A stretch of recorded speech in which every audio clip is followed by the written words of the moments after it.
हाँ तो भाई कल की मूवी में कुछ ऐसे डिटेल्स हैं जो महाभारत के कुछ एक्शन से सिमिलर हैं, और साथ ही साथ ये सोच के भी खुशी होती है कि भाई हमारे कल्चर को, हमारे वेदों को बहुत ही ज्यादा सीरियसली लेके इस मूवी के अंदर डाला गया है। कैरेक्टर्स के ड्रेसिंग सेंस से लेके उनको कैसे दिखाना है, सारे चीजों पे बहुत ही बारीकी से काम किया गया है, जिन्हें देख के बहुत ही ज्यादा खुशी होती है। तो आज हम उन्हीं छोटी छोटी चीजों के बारे में बात करने वाले हैं जिन्हें मैंने कल की 2898 AD में नोटिस किया है, और कैसे वो छोटी पर इंपॉर्टेंट चीजें महाभारत और हमारे कल्चर से जुड़ी हुई हैं, जहां हम उन्हीं सारे बातों के बारे में आराम से डिस्कस करेंगे। और हाँ भाई, वीडियो में स्पॉइलर होने वाले हैं, तो भाई be careful while watching it. एक बड़ी बाउंड्री,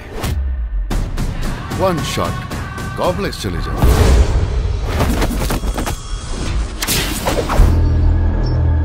बस बहुत हो गया। अगर हम शुरुआत कर ही रहे हैं तो मूवी के मेन लीड यानी कि प्रभास के कैरेक्टर भैरवा के बारे में ही क्यों ना बात करें। भैरवा का जो ओरिजिन हमें दिखाया गया है, उसके गार्डियन, उसके पिता दुलकर सलमान यानी कि कैप्टन, उन दोनों की स्टोरी कहीं ना कहीं सिमिलर है और जुड़ी हुई है महाभारत काल से। अगर आपको याद हो तो मूवी के क्लाइमेक्स सीन में भैरवा एक्चुअली है कौन, वो रिवील हो जाता है सूर्यपुत्र कर्ण के रूप में। और जहां मूवी के अंदर हमें ये दिखाया गया है कि दुलकर सलमान को यानी कि कैप्टन को भैरवा एक वॉर सीन में एक टोकरी में मिलता है। एंड यही एग्जैक्टली हमारे पूर्वजों की कहानी यानी कि महाभारत काल में भी कर्ण का जन्म कुछ ऐसे ही हुआ है, जहां कर्ण की एक्चुअल माता होती है माता कुंती और उनके पिता होते हैं सूर्यदेव। लेकिन माता कुंती उनको गंगा में बहा देती हैं और आगे जाके अधिरथ को कर्ण उसी बहती हुई नदी के एक टोकरी में मिलते हैं। पर यहाँ पे भी मेकर्स ने मूवीज के अंदर एक ट्विस्ट डाला है, और वो ट्विस्ट ये है कि भाई दुलकर सलमान यानी कि कैप्टन भैरवा के एक गार्डियन के तरह हैं, जो उन्हें पालते हैं, सब कुछ सिखाते हैं इस बुराई से भरी हुई दुनिया में जिंदा रहने के लिए। लेकिन at the last Dulquer Salmaan ही भैरवा को बेचने की कोशिश करते हैं, जो कि हमारे पूर्वजों के कहानी में अधिरथ ऐसा नहीं करते हैं कर्ण के साथ। ये थोड़ा सा अजीब भी है, लेकिन अगर कलयुग को देखा जाए तो ये जेन्युइन भी लगता है, जहां पाप चरम सीमा में है और हर कोई अपने आप को बचाने के लिए किसी हद तक भी जा सकते हैं, और यहाँ पे कोई भी अच्छा इंसान नहीं रहता है। मतलब हालात के चलते सबको सरवाइव करना ही पड़ता है और बुरे टाइम में बुरा डिसीजन भी लेना ही पड़ता है। तो यार ऐसे युग में, ऐसे टाइम में अगर देखा जाए तो भाई दुलकर सलमान का वो डिसीजन जेन्युइन लगता है। और गाइस इसी के चलते एक और कहानी ये भी हमें समझ में आती है कि महाभारत काल में कर्ण के एक स्पेसिफिक टीचर होते हैं, जो कि उनको अस्त्र शस्त्र की विद्या देते हैं और बहुत सारे दैविक ज्ञान भी देते हैं, और वो टीचर होते हैं भगवान परशुराम। तो अगर सूर्यपुत्र कर्ण और भगवान परशुराम को कंपेयर किया जाए कलयुग में, तो हमें उस काइंड ऑफ रिलेशनशिप इस कलयुग में इस मूवी कल की 2898 AD में भैरवा और दुलकर सलमान का रिलेशनशिप लगता है। क्योंकि इवन दो मूवी के अंदर हमें ये भी दिखाया गया है कि भाई दुलकर सलमान भैरवा को वो सब कुछ सिखाते हैं जो कि भैरवा को जरूरत है इस बुराई से भरी हुई दुनिया में जिंदा रहने के लिए, और ये भी कि वो किसी से ना हारे, मतलब वो अनडिफीटेड रहे। तो ये गुरु शिष्य वाला सीन हमें इस काल में भी देखने को मिल रहा है। लेकिन आप थोड़ा गौर करो तो भाई दुलकर सलमान के कैरेक्टर को भी लेके एक बहुत बड़ा सवाल आ रहा है, और वो सवाल ये है कि वह भैरवा के पूरे फ्लैशबैक में दुलकर सलमान का कैरेक्टर बिल्कुल भी एज नहीं करता। मतलब भाई भैरवा बच्चे से बड़ा हो गया, लेकिन दुलकर सलमान वही का वही है, उसका थोड़ा सा भी एजिंग हमें नहीं दिखाया जाता है, एक छोटा सा रिंकल भी उनके चेहरे पे नहीं देखने को मिलता है। कोई भी ऐसा पॉइंट, कोई भी ऐसा रीजन देखने को ही नहीं मिलता है फ्लैशबैक में जहां ये पता चले कि भाई भैरवा छोटे से बड़ा हो गया, लेकिन दुलकर सलमान का एज अभी तक घटा नहीं है, जिससे शायद मेकर्स हमें ये हिंट देने की कोशिश कर रहे हैं कि भाई दुलकर सलमान कोई नॉर्मल इंसान नहीं है, वो एक भगवान है, यानी कि भगवान परशुराम है। क्योंकि महाभारत काल में कर्ण के जो टीचर थे वो भगवान परशुराम थे और वो चिरंजीवी थे। उन्होंने बहुत सारे योद्धाओं को ट्रेन किया है और उनमें से